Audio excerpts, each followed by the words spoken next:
السلام عليكم ورحمة الله وبركاته. كما وعدناكم حبايبي بسلسلة فيديوهات دورة صناعة الصابون السائل، واللي هنتكلم فيها النهاردة عن أول حاجة معانا وهي التيلوز.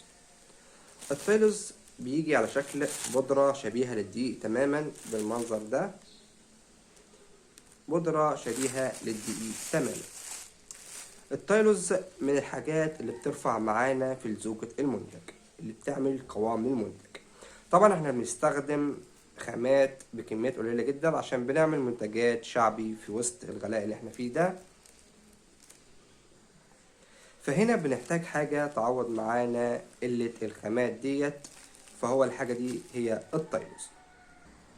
والتيلوز اسم العلمي هيدروكسي بروبايل ميثايل سليلوز، وده الاسم العلمي للتيلوز، او هيدروكسي ميثايل سليلوز، وهو من مشتقات السليلوز.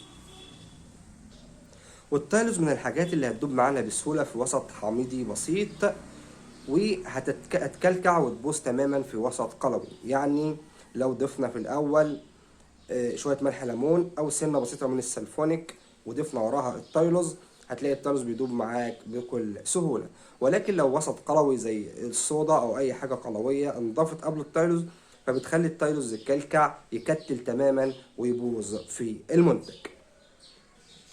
التيلوز فيه منه أنواع كتيرة في السوق المصري، وشركات كتيرة بتستورد التيلوز، ففي أنواع منه كويسة جدا وفي أنواع غير جيدة.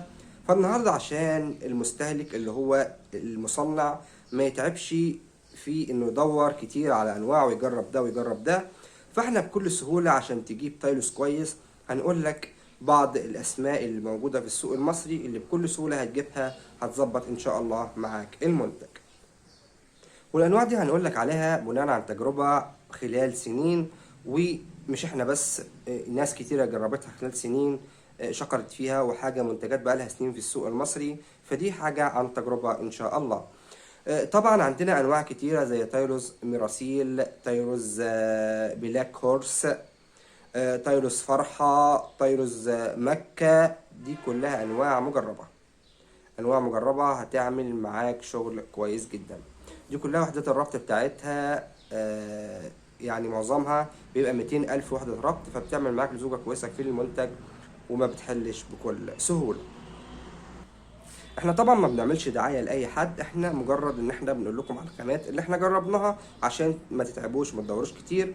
ممكن يكون في السوق برضو حاجات كويسة جدا، ولكن احنا ما جربناهاش فما نعلمش بيها.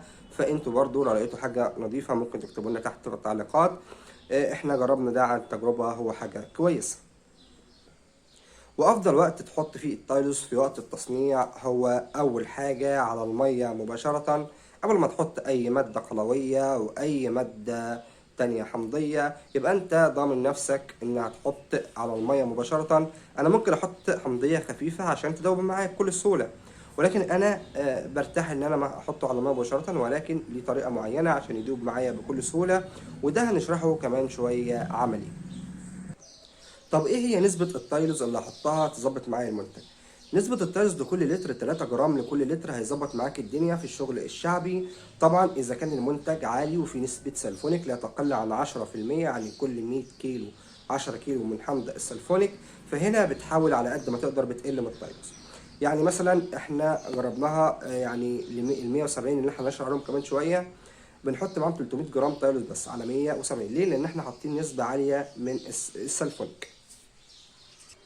الشركات الكبيره يا جماعه ما تشتغلش بتايلوز نهائي، ولا تايلوز ولا ملح. ليه؟ لانها نسبه السلفونيك ونسبه التكسابون ونسبه المواد الفعاله في المنتج تتعدى ال 10% تماما، فهي المواد الخام دي بتعمل لزوجها مع نفسها. وبعد ما شرحنا يا جماعه كل حاجه عن التايلوز، دلوقتي تعالوا للشرح اللي هو العملي. تعالوا بينا ندوب التايلوز مباشره في البرميل. طبعا حبيبي انا معايا التايلوز، وزنت كميه التايلوز بتاعتي. سواء بقى في البداية قبل ما احط طبعا التايلوز بوزن المية بتاعتي. المية بتبقى تلت الكمية مية، تلتين الكمية مية، بتبقى غالبا تلتين الكمية مية. دي بترتبط بالخامات اللي هنحطها. كل ما بنزود نسب خامات في المنتج كل ما بنقل في من نسبة المية. انا هنا حاطط تلتين الكمية مية عشان ادوب التايلوز بشكل سليم وشكل كويس جدا. هقلب سريع جدا، سواء بقى في البداية زي ما قلت لكم حطيت مادة حمضية عشان تدوب معايا بسرعة، او ما حطيتش مش هتفرق كتير. انا المهم ان انا اقلب سريع جدا وانزل بالتايروز رش سنة سنة مع التقليب السريع، يعني زي ما انتم شايفين كده.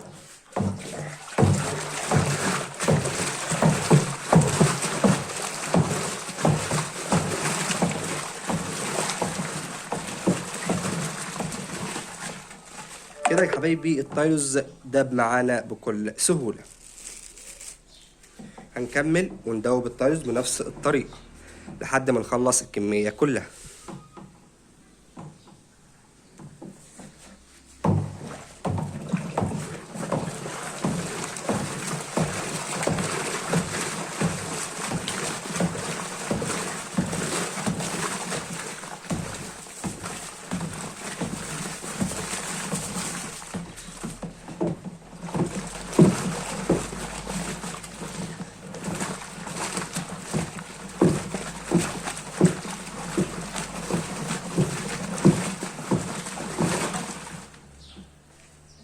ماشي. يفضل حبايبي ان احنا حد يرشنا التايلز ونقلب، نتحكم في العصاية بتاع التقليب بايدينا الاتنين.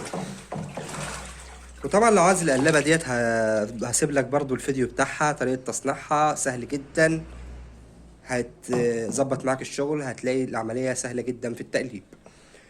اهم حاجة تتحكم بايديك الاتنين كده اهو، بتحكم بايديا الاتنين هقدر اتحكم في سرعة القلاب، هقلب سريع جدا.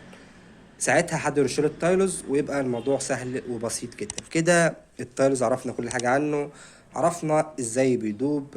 في النهاية لو عجبك الفيديو اعمل اعجاب بالفيديو واشترك بالقناة وفعل الجرس حتى يصلك كل ما هو جديد من اخوك احمد الكومي. واهم حاجة دعوة حلوة من القلب، لان احنا بنعمل ده كله عشان صالح دعاكم، فما تنسوناش من صالح دعاكم. ورمضان كريم وكل عام وانتم بخير، ويلا سلام عليكم.